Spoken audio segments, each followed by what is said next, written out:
নেতার দাদাগিরি দেখুন, ফুটবল মাঠে নেতার দাদাগিরি। প্রথমে এই ভাইরাল ভিডিও দেখাবো আপনাদের। মাঠে ঢুকে রেফারিকে সজোরে লাথি দেখুন।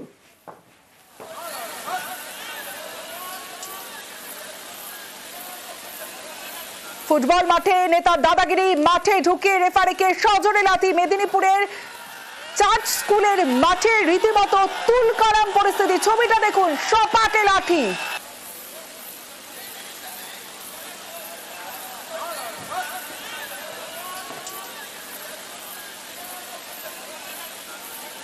সেই ভাইরাল ভিডিও দেখাচ্ছি আপনাদের, দেখুন সজোরে লাথি। ফুটবল মাঠে নেতার দাদাগিরি, মাঠে ঢুকে রেফারিকে সজোরে লাথি। মেদিনীপুরের চার্চ স্কুলের মাঠে তুলকালাম। সরাসরি চলে যাব, শোভন রয়েছে আমার সঙ্গে, শোভনের সঙ্গে কথা বলবো। শোভন, প্রথমেই এই নেতার রাজনৈতিক পরিচয় জানতে চাইবো।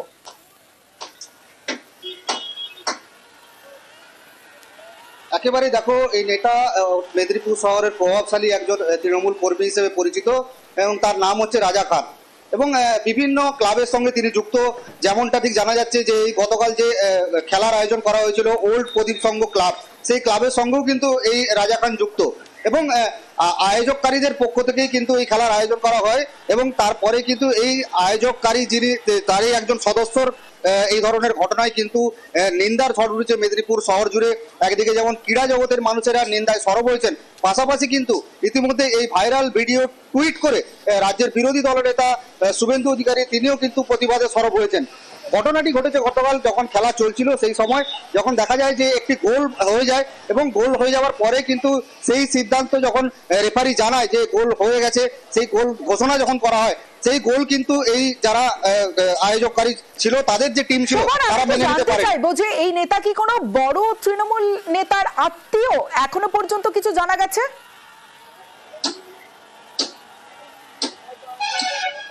দেখো, যেটা মেদিনীপুর শহরের পরিচিত যে মানুষ সকলেই জানেন, কিন্তু এই রাজা খান যে তিনি হচ্ছেন মেদিনীপুর শহরের তেদিনীপুর পৌরসভার যিনি চেয়ারম্যান রয়েছেন, পৌরপ্রধান রয়েছেন সৌমেন খান, তার ভাইপো হিসেবে পরিচিত এবং তিনি কিন্তু একাধারে যেমন এই পৌরপ্রধানের ভাইপো, তেমনি কিন্তু তিনি তৃণমূল কর্মী হিসেবেও পরিচিত। বিভিন্ন তৃণমূলের যে প্রোগ্রাম হয় বা কর্মসূচি হয়, সেখানেও কিন্তু তাকে লক্ষ্য করা যায়। কিন্তু তবে হেভিওয়েট কোনো নেতা নয়, তৃণমূল কর্মী হিসেবে পরিচিত এবং যে কারণে কিন্তু আঙুলটা উঠছে তৃণমূলের দিকে, কারণ তৃণমূলের একজন শাসক দলের একজন কর্মী। সঙ্গে থাকো, যে রেফারিকে লাথি মারলেন এই নেতা, সেই রেফারি, আক্রান্ত রেফারির বক্তব্য শুনেনি। একটা খেলা পরিচালনা করতে গিয়ে আমাদের রাজা খানের একটা টিম ছিল, রাজা খানের টিম একটা গোল করে এগিয়ে রয়েছিল। সেটা শোধ হওয়ার পরে গোল পোস্ট থেকে একটা ইয়ারে ঢুকে গেছে। সেই বলটাকে কেন্দ্র করে না মানার জন্য নারাজ হয়েছিল যে না, এটা গোল হয়নি। আমি সেই ডিসিশন দিয়েছি, গোল হয়েছে। ডিসিশন নেওয়ার সাথে সাথে আমার মাঝ মাঠে আমাকে পা দিয়ে লাথি মারা এবং হাত দিয়ে রাজা খান আমাকে মেরেছিল। আমার সঙ্গে শোভন রয়েছে। শোভন, রাজা খানের বিরুদ্ধে অভিযোগ এবং যে ভাইরাল ভিডিও আমরা দেখাচ্ছি, কতটা প্রভাবশালী রাজা খান, যেখানে একজন রেফারি তার সিদ্ধান্তের বিরুদ্ধে গিয়ে এইভাবে সবার সামনে এইভাবে সজোরে লাথি?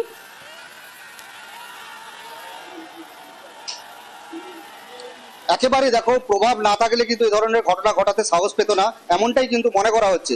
কারণ খেলা চলাকালীন মাঠের মাঝখানে যখন তিনি ভালো করেই জানেন যে একটা খেলা, ফুটবল খেলাতে যেটা নিয়ম রয়েছে, বিভিন্ন ক্লাবকে সেই নিয়ম জানানো হয় যে রেফারি সিদ্ধান্ত কিন্তু চূড়ান্ত সিদ্ধান্ত।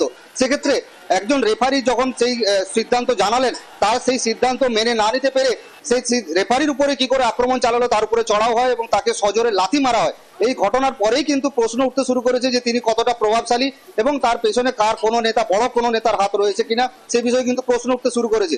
যদিও এ নিয়ে বিজেপিও কিন্তু একেবারে প্রভাবশালী আছে বলে এই ধরনের ঘটনা মাঠের মধ্যে করতে পারলেন এবং শুধুমাত্র যে রেফারিকে লাথি মেরেছে তা নয়, আক্রান্ত হয়েছেন যে মাঠে এই খেলা দেখতে আসা দর্শকরা, সেই দর্শকরাও আক্রান্ত। খেলা হচ্ছিল, কাজ শেষ করে খেলা দেখতে গেছিলাম চার্চের মাঠে, তো বুঝতে পারিনি তখন মানে রাজা খান ওই একটা রেফারিকে প্রচুর মারছিল। আমরা দেখতে গেছিলাম, দিয়ে এসে করে আমাকেও মানে বুঝলি শুনে আচমকা মারধর করেছে। এগুলোই গলা টিপে রেখেছিল 4-5 জন মিলে। তোমাকে মারধর করার কারণটা বুঝতে পারিনি, হচ্ছে মানে ওদের এই লোক, তার জন্য মেরে দিয়েছে।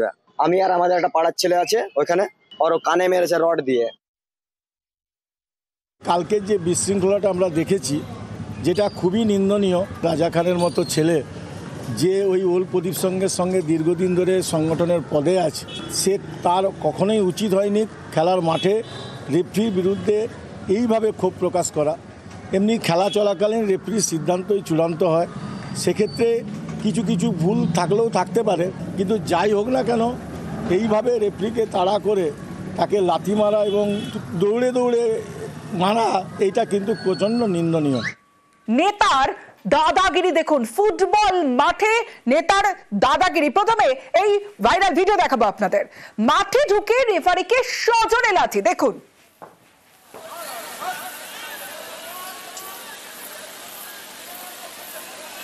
ফুটবল মাঠে নেতার দাদাগিরি, মাঠে ঢুকে রেফারিকে সজোরে লাথি। মেদিনীপুরের চার্চ স্কুলের মাঠে রীতিমতো তুলকালাম পরিস্থিতি। ছবিটা দেখুন, সপাটে লাঠি।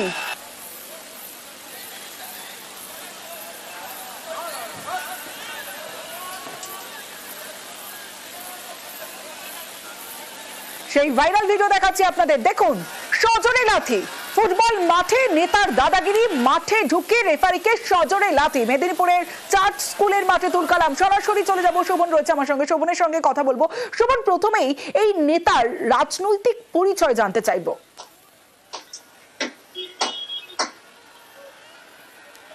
একেবারে দেখো, এই নেতা মেদিনীপুর শহরের প্রভাবশালী একজন তৃণমূল কর্মী হিসেবে পরিচিত এবং তার নাম হচ্ছে রাজা খান এবং বিভিন্ন ক্লাবের সঙ্গে তিনি যুক্ত।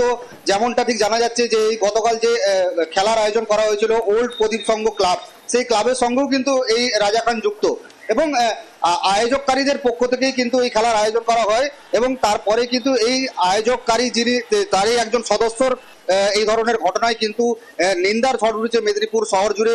একদিকে যেমন ক্রীড়া জগতের মানুষেরা নিন্দায় সরব হয়েছেন, পাশাপাশি কিন্তু ইতিমধ্যে এই ভাইরাল ভিডিও টুইট করে রাজ্যের বিরোধী দলনেতা শুভেন্দু অধিকারী তিনিও কিন্তু প্রতিবাদে সরব হয়েছেন। ঘটনাটি ঘটেছে গতকাল যখন খেলা চলছিল, সেই সময় যখন দেখা যায় যে একটি গোল হয়ে যায় এবং গোল হয়ে যাওয়ার পরে কিন্তু সেই সিদ্ধান্ত যখন রেফারি জানায় যে গোল হয়ে গেছে, সেই গোল ঘোষণা যখন করা হয়, সেই গোল কিন্তু এই যারা আয়োজককারী ছিল, তাদের যে টিম ছিল, তারা মেনে নিতে পারে। যে এই নেতা কি কোনো বড় তৃণমূল নেতার আত্মীয়, এখনো পর্যন্ত কিছু জানা গেছে?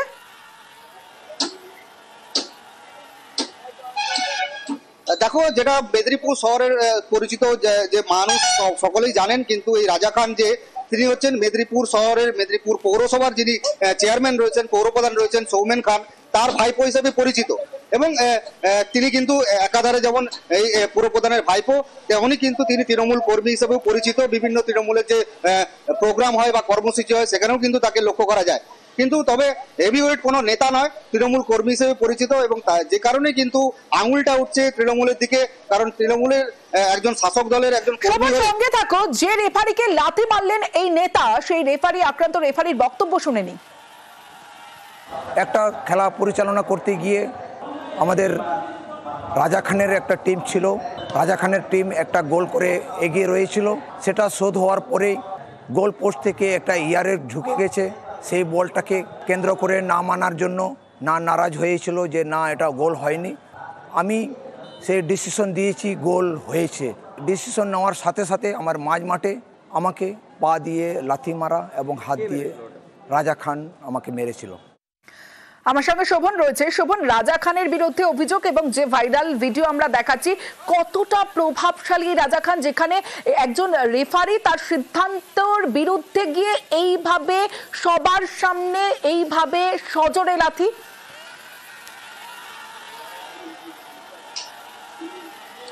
একেবারে দেখো, প্রভাব না থাকলে কিন্তু এই ধরনের ঘটনা ঘটাতে সাহস পেত না, এমনটাই কিন্তু মনে করা হচ্ছে।